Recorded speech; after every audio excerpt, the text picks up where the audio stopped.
En un día muy importante, con la marcha federal universitaria en todo el país, que ya se está congregando y que va a empezar a marchar alrededor de las 15:30, ayer se realizó la tercera cadena nacional. El Gobierno de la Libertad Avanza de Javier Milei decidió un horario central, con un prime time, para que todo el mundo escuche lo que tenían para resaltar, para celebrar, ¿no? En el foro de Yao Yao, el propio presidente había anunciado que había cifras para celebrar a 4 meses de su gobierno, con la motosierra y la licuadora y el déficit logrado con números que ayer empezó a desglosar en los 16 minutos que duró la conferencia de prensa, en realidad conferencia no, la cadena nacional, en el que hizo un repaso por la gestión, en el que ratifica el rumbo, en el que dijo que vale la pena el sufrimiento porque está funcionando, habló de milagros, habló de ahí algunas referencias bíblicas y criticó al establishment, a la casta.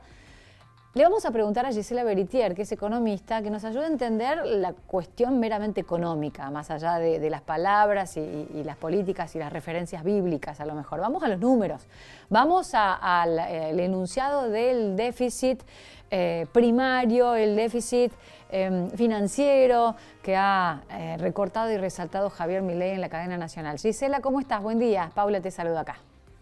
Hola Paula, buen día, ¿cómo están? ¿Cómo están todos? Bien, gracias por el contacto. Bueno, ¿por dónde comenzamos? Bueno, primero la oportunidad, ¿no? Es decir, que como vos bien dijiste, esta sería la tercera cadena nacional, pero se da en un momento donde se decidió de un día para el otro, ¿no? O sea, fue de un domingo para un lunes que dijo 9 de la noche hablo. Esto en realidad tiene que ver con que desde la semana pasada empezaron a aparecer algunas encuestas que ya empiezan a mostrar malestar social y también un cierto nivel de hartazgo de la gente con respecto a estas medidas de ajuste, ¿no? Hay que decir que todo lo que se dijo ayer tiene que ver con un mensaje del tipo hay luz al final del túnel y volver a reflotar esta idea.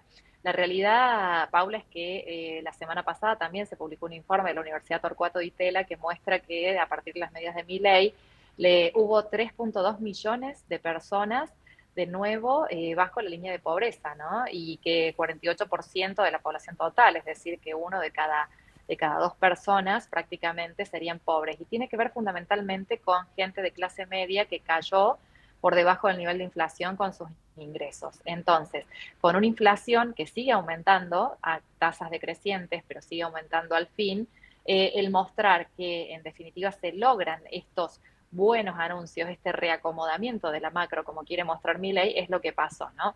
Ahora, sí hay que decir que, bueno, este superávit fiscal se logra a través de un ajuste muy fuerte, licuación y motosierra, como dice justamente Milei, y este ajuste muy fuerte no fue un ajuste quirúrgico o inteligente, sino que fue a todo, ¿no? Es decir, que hoy tenemos la marcha universitaria, donde en realidad un 40% disminuyeron los fondos para las universidades, pero también los jubilados fueron uno de los más afectados en esto, donde un 36% cayeron también sus ingresos por sobre el nivel por debajo del nivel de la inflación, Bueno, y en la se cadena muestra esto en los nacional ajustes, ¿no? el presidente hizo referencia a que los jubilados en realidad vienen de la gestión anterior y la mala fórmula que no pudieron cambiar a pesar de haber sido propuesta en la ley bases que tuvo que ser reformulada y que pidió que acompañen, sigan acompañando en el Congreso próximamente. Tiene que ver con este mismo mensaje, ¿no? De Mm. decir, bueno, quiero lograr cierto apoyo, pero la realidad es que este achique del sector público fue para todos los niveles, ¿no? Es decir, que, por ejemplo, el tema de la obra pública, que se puede discutir si hay corrupción sobre precios y demás, pero la obra pública es el gran motorizador de la economía, desde la teoría económica hasta en todos los países del mundo, ¿no? Y en realidad en Argentina disminuyó un 80%, y si hablamos de la obra pública hacia las provincias disminuyó en un 99,9%. La obra pública es un gran motorizador de la economía como generador de puestos de trabajo directos e indirectos, y tiene que ver también con esto que decía Milei, donde en realidad el crecimiento ya no va a estar más dado por el motor del sector público, sino del motor del sector privado. El gran tema aquí es que el sector privado tarda en reaccionar, ¿no? Y más cuando no hay certidumbres, como por ejemplo el tema de cuándo se sale del cepo. Claramente el reacomodamiento macroeconómico es altamente celebrado por el sector financiero porque, bueno, vuelan las acciones, vuelan los bonos, se cierran las brechas cambiarias, que tiene que ver con esto de que de que en definitiva se empiezan a mostrar esos acomodamientos. Pero el tema de que no se abra el cepo cambiario, hay un cepo tan rígido como el que había antes, ¿cómo va a poder comercializar un empresario con el resto del mundo? ¿Cómo se van a juntar los dólares necesarios para salir de ese cepo? Hoy son incógnitas, ¿no? El Fondo Monetario le negó la semana pasada a Caputo fondos frescos por 12.000 millones de dólares. China le está pidiendo la devolución del swap por estas declaraciones y además también este alineamiento con Estados Unidos y lo están pidiendo ya, son 6.000 millones de dólares. El campo que pensaba exportar 15.000 millones de dólares ante un tipo de cambio que no les resulta competitivo, van a exportar 9.000 millones de dólares. Todo esto termina impactando en una liberación o una unificación cambiaria que no va a ser en el primer semestre como se esperaba, ¿no? Entonces, el sector empresario, ante todas estas incertidumbres, es un sector que a la hora de realizar una inversión seguramente va a demorar, ¿no? Bueno, algunos hablan de que no va a haber segundo semestre porque no se llega, incluso con las universidades como uno de los ejemplos, no se llega presupuestariamente, en la micro la gente no llega a fin de mes, está empezando a espaciar las comidas, digo, todas las políticas que se están reforzando y celebrando son justamente para el establishment que dice criticar el gobierno. Entonces, como economista, digo, ¿qué proyección hay? Digo, y también otra cosa que quiero preguntarte es, el gobernador Martín Yarlor habla de un plan productivo y un acompañamiento a la ley bases del gobierno, al pacto de mayo que se va a firmar en principio, pero un gobierno liberal o anarcoliberal, como se define ¿tiene un plan productivo? ¿Alberga algún tipo de plan productivo? En realidad ahora lo que están planteando es las soluciones claramente ortodoxas que son ajustar el déficit fiscal y la no emisión monetaria. A partir de ahí, esa desinflación, ¿no?, provocada por la recesión y por el equilibrio fiscal, se lanzaría lo que sería un plan de estabilización, ¿no? Pero hablo hipotéticamente. Ahora, es clave ver cómo se genera una reactivación económica por parte de algunos de los sectores, porque si no se genera esa reactivación económica, toda apuesta que tenga este gobierno con respecto a el superávit, ya sea comercial, y hay que decir que el comercial, para que nos entienda la gente, son las exportaciones menos las importaciones, y ese superávit comercial está dado porque el sector productivo, que es un alto importador, no lo está haciendo porque no produce. Entonces, si no, en recesiones solemos tener superávit comerciales. Ojalá el superávit fiscal fuera porque hay crecimiento económico y el superávit comercial fuera porque también hay crecimiento económico y no al revés, ¿no? Pero creo que todo esto es la incógnita donde, bueno, ahí Milei lo que decía es que esto iba a ser una B corta, es decir, tocábamos fondo y salíamos enseguida. Lo que estamos viendo los economistas es que esto va a ser más del estilo de L. una B corta, ¿no? O de una L, no, perdón, una B corta, no, no de una L, o sino Un de, tilde. ¿viste el visto de WhatsApp? ¿No? Esa, el Es tilde. decir, como el tilde, que en realidad ahí, bueno, va a haber un crecimiento más lento, pero bueno, tratando de reactivarse y viendo esto, ¿no? En ensayo y error, cómo funciona. En una economía mundial donde también hay que ver que no aparezca ningún cisne negro con esta guerra de Medio Oriente, ¿no? Claro. No, y esto de que el esfuerzo vale la pena y el milagro, digo, pueden llevar años, ojalá fuera un tilde, pero este tilde puede llevar mucho tiempo y hay que ver cuánto puede soportar la gente, porque el establishment y las empresas y el sector más poderoso tienen espalda, pero las personas, los individuos y la clase media fundamentalmente, que es la que está siendo pulverizada, no.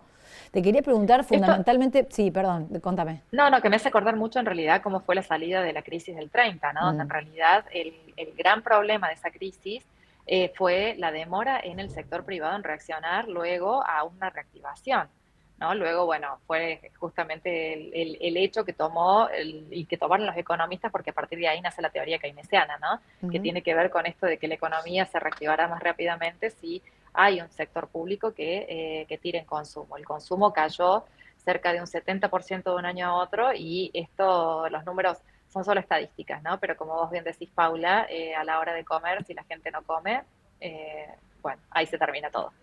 Y por eso la cadena nacional me parece que vos indicabas, ¿no?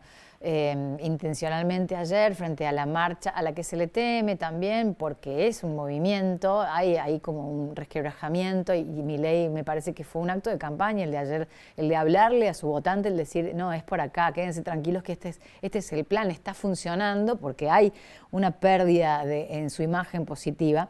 Y sin embargo, quería preguntarte vos decías recién, hablabas del superávit. ¿Qué es el superávit primario y qué es el superávit financiero? Recién hablabas de superávit comercial, porque el sector público nacional registra en marzo, según ámbito, un descenso, ¿no? Un superávit fiscal de 625.000 millones y uno financiero de 276.000 millones, a grandes rasgos. Pero esto es como que es cada vez menos, se va cortando ese superávit, ¿no?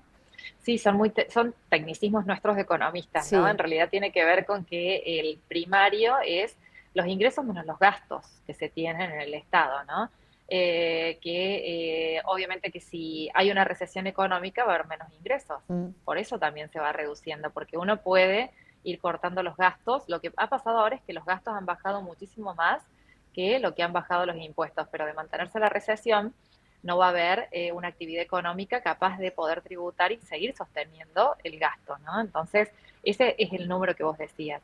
Ahora, cuando hablamos del superávit financiero, es que a este número de ingresos menos gastos se le restan los intereses pagados por deuda. Entonces, justamente ese gasto que se va por todas las deudas tomadas y el pago de esos intereses hace que se achique, ¿no? Por eso pasamos de 600 a 200, pero este sería un poco la definición. Gisela, como siempre, muchas gracias. Habría miles de cosas más para hablar, analizar, porque tengo miles de cosas para preguntarte, pero ya te molestaremos en otro momento. Muchas gracias. Con todo gusto, que anden muy bien. Hasta luego. Un abrazo, hasta luego. Gisela Beritier, economista, en diálogo con Puntal AM, el día después de la cadena nacional y estos números y cifras que resalte el presidente como positivo en su política económica, como que está resultando, como que este es el camino, el milagro está surtiendo efecto, vale la pena el esfuerzo y el sufrimiento. Queda un poco más porque está resultando, es a grandes rasgos lo que dijo en cadena nacional y pidió el apoyo para su ley bases reformulada en el Congreso en breve. Nos vamos a ir a la pausa, nos vamos a ir con Superviel, que te recuerda que si tenés una pyme, está cerca tuyo con la posibilidad de extenderte un préstamo de 10 millones de pesos para que puedas expandirte.